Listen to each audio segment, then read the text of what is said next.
Hello friends, எல்லாருக்கும் வணக்கம். இன்றைக்கி இந்த வீடியோவில் நம்ம மறந்து போன ஒரு ஸ்வீட் ரெசிபிஸ் தாங்க பார்க்க போகிறோம். இப்போ எல்லாம் குயிக்காக செய்யக்கூடிய ஸ்வீட்னா அது கேசரி தாங்க. 80s 90s கிட்ஸ்க்குலாம் தெரியும். எல்லா கல்யாணத்துலேருந்து சடங்கு வரைக்கும் இந்த ஸ்வீட் இல்லாமல் இருக்காதுங்க. முக்கியமாக கிராமங்களில் நடக்கிற எல்லா விசேஷத்துலையும் இந்த ஸ்வீட் இருக்குங்க. இந்த ஸ்வீட் பேர் கச்சாயம். இங்கே எங்கள் ஊர் சைடு இது பேர் கச்சாயம் தான் சொல்லுவாங்க. உங்கள் ஊர் சைடு இதோட பேர் என்னன்னு மறக்காமல் கமெண்ட் பண்ணுங்கள். வாங்க இப்போ இந்த கச்சாயம் எப்படி செய்யலான்னு பார்க்கலாம். அகலமான பாத்திரத்தில் ஒரு கப் ரவை சேர்த்துக்கோங்க. எந்த கப்பால் ரவை எடுத்தோமோ அதே கப்பில் ஒரு கப் சர்க்கரை சேர்த்துக்கோங்க. இப்போ இதில் கொஞ்சமாக தண்ணி விட்டு நீங்கள் வீடியோவில் பார்க்குற மாதிரி நல்லா கலந்து விட்டுக்கோங்க. ரொம்ப தண்ணி விட வேணாம், ரவை மூழ்கிற அளவுக்கு தண்ணி இருந்துட்டா போதுங்க. நம்ம போட்ட சர்க்கரை தண்ணியில் கரைஞ்சி அது கொஞ்சம் தண்ணி விடுங்க. அதனால் கொஞ்சமாக மட்டும் தண்ணி விட்டுக்கோங்க. பாருங்கள், இந்த அளவுக்கு தண்ணி விட்டுக்கோங்க. இப்போ இதை மூடி வச்சு ஒரு அரை மணி நேரத்துக்கு அப்படியே விட்டுறலாம். கண்டிப்பாக இதை அரை மணி நேரம் ஊற வைக்கணுங்க. அப்போதான் சர்க்கரையெல்லாம் நல்லா கரைஞ்சி வருங்க. ரவை நல்லா தண்ணியில் ஊறி எண்ணெய் அதிகமாக குடிக்காமல் இருக்குங்க. இப்போ இதில் எந்த கப்பால் நம்ம ரவை சர்க்கரை எடுத்தோமோ அதே கப்பால் ஒரு கப் மைதா மாவு சேர்த்துக்கலாங்க.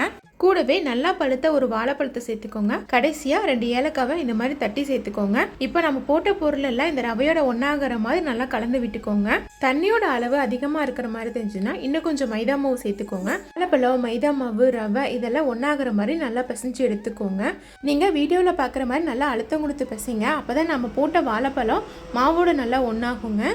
இந்த மாவோட படம் ரொம்ப தண்ணியாகவும் இருக்கக்கூடாது, ரொம்ப கெட்டியாகவும் இருக்கக்கூடாதுங்க. நீங்கள் வீடியோவில் பார்க்குற மாதிரி கொஞ்சம் கொலகொலப்பாக இருக்கணுங்க. கடைசியாக 1/4 கப் துருவின தேங்காய் சேர்த்துக்கோங்க. தேங்காய் ஆப்ஷனல் தான், உங்களுக்கு பிடிக்காதுன்னா அதை சேர்த்திக்க தேவையில்லைங்க. தேங்காய் சேர்த்துக்கிட்டிங்கன்னா இந்த ஸ்வீட்டை நீங்கள் ஒரு நாளே காலி பண்ணிடணும். பட் நீங்கள் தேங்காய் சேர்த்துக்காம இருந்தீங்கன்னா இந்த ஸ்வீட்டை நெக்ஸ்ட் டே கூட சாப்பிட்லாங்க. பாருங்க, எல்லாம் சேர்த்துனதுக்கு அப்புறம் மாவு இந்த பதத்தில் இருக்கணுங்க. கடாயில் தேவையான அளவுக்கு எண்ணெய் விட்டுக்கோங்க. எண்ணெய் நல்லா சூடானதுக்கு அப்புறமா நம்ம ரெடி பண்ணி வச்சிருக்கிற மாவு எடுத்து நம்ம போண்டா செய்வோம் இல்லைங்க, அந்த மாதிரி போட்டுக்கோங்க. இந்த ஸ்வீட்டை நீங்க செய்யும் போது எண்ணெய் அதிகமாகவே இருக்கணுங்க.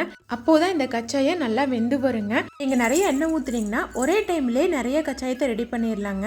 மாவை எண்ணெயில போடும்போது எண்ணெய் நல்லா சூடா இருக்கணுங்க. நீங்க மாவு போட்டதுக்கு அப்புறமா அடுப்பை மீடியம் ஃப்ளேம்ல வச்சிருங்க. இப்படி நீங்க ஹை ஃப்ளேம்ல வச்சு இந்த கச்சாயம் செஞ்சீங்கன்னா மேலே நல்லா வெந்து வந்துடும், உள்ள மாவா இருக்கிற மாதிரி இருக்குங்க. மீடியம் ஃப்ளேம்ல வச்சிங்கன்னா தான் உள்ளேயும் சரி வெளியும் சரி நல்லா வெந்து வருங்க. ஒரு பக்கம் வெந்ததுக்கு அப்புறமா இன்னொரு பக்கம் திருப்பி போட்டுக்கோங்க. நீங்கள் இன்னொரு பக்கம் திருப்பி போடும்போது ஒன்னோட ஒன்று ஒட்டி இருக்கிற மாதிரி தான் இருக்குங்க. ஆனால் வெந்ததுக்கு அப்புறமா சரியாக போயிருங்க. பாருங்கள், இப்போ தனித்தனியாக பிரிஞ்சிருச்சு பாருங்க. அப்போ சப்போஸ் ஒட்டி இருந்ததுன்னா நீங்கள் தனியாக பிரித்து விட்டுருங்க. இதோட கலர் நல்லாவே மாறிடுச்சுங்க. இப்போ நம்மளோட கச்சாயம் சூப்பராக ரெடி ஆயிருச்சு. இந்த மாதிரி கலரில் இருக்கும்போது எடுத்திங்கன்னா தான் கச்சாயம் நல்லா சூப்பர் சாஃப்டாக இருக்குங்க. இதுக்கும் மேலே விட்டிங்கன்னா கச்சாயம் ஹார்டாயிரும், ரொம்ப கருகுன மாதிரி இருக்குங்க. நீங்கள் இப்போ வீடியோவில் பார்க்குற கலர் வரும்போது எடுத்துருங்க. இதில் இருக்கிற எண்ணெயெல்லாம் இந்த மாதிரி ஃபில்டர் பண்ணதுக்கு அப்புறமா இந்த கச்சாயத்தை வேற ஒரு தட்டுக்கு மாற்றிக்கலாம். இப்போ நம்மளோட சூப்பரான கச்சாயம் தயாராகிருச்சுங்க. நீங்கள் பெரியவங்களுக்கு செஞ்சிங்கன்னா இந்த மாதிரி பெரிய சைஸில் போட்டுக்கோங்க. உங்கள் வீட்டில் குட்டீஸ் இருந்தாங்கன்னா இந்த மாதிரி குட்டி குட்டி பால்ஸாக போட்டு எடுத்துக்கோங்க. ஒன்ஸ் நீங்கள் இந்த கச்சாயத்தை எண்ணெயில் போட்டு பொரிச்சு எடுத்தீங்கன்னா அடுத்த கச்சாயம் போடும்போது எண்ணெயை லைட்டாக சூடு பண்ணதுக்கு அப்புறமா போடுங்க. அப்போதான் கச்சாயம் நல்லா வெந்து வரும். பாருங்கள், ஒரு பக்கம் வெந்தோடனே இன்னொரு பக்கம் திருப்பி போட்டுக்கோங்க. நம்ம ஃபஸ்ட்டு ரெடி பண்ண கச்சாயத்தோட சூடு ஆறிடுச்சுங்க. இப்போ இதுலேருந்து ஒரு உருண்டையை ஓப்பன் பண்ணி காட்டுறேன் பாருங்கள்.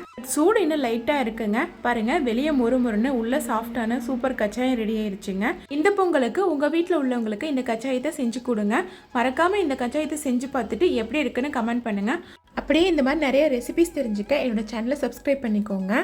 ரொம்ப முக்கியமான விஷயங்க, உங்களுக்கு இந்த வீடியோ பிடிச்சிருந்ததுன்னா மறக்காமல் இந்த வீடியோக்கு ஒரு லைக் பண்ணுங்கள். இப்போ நம்ம செகண்டாக போட்ட கச்சாயம் ரெடி ஆயிடுச்சுங்க. இப்போ இதை வெளியே எடுத்து வேற ஒரு தட்டுக்கு மாற்றிக்கலாம். இந்த ஸ்வீட் ரொம்ப ஆரோக்கியமானது. இதில் நம்ம குறைவாக தான் சர்க்கரை சேர்த்துருக்கோங்க. கண்டிப்பாக இந்த பனி டைமில் சாப்பிடலாம். முக்கியமாக குழந்தைங்களுக்கு கொடுக்கலாங்க, ஏன்னா அதில் கம்மியாக தான் ஸ்வீட் சேர்த்துருக்குறோம். கண்டிப்பாக இந்த ரெசிபி செஞ்சு பார்த்துட்டு எப்படி இருக்குன்னு கமெண்ட் பண்ணுங்கள். தேங்க்யூ.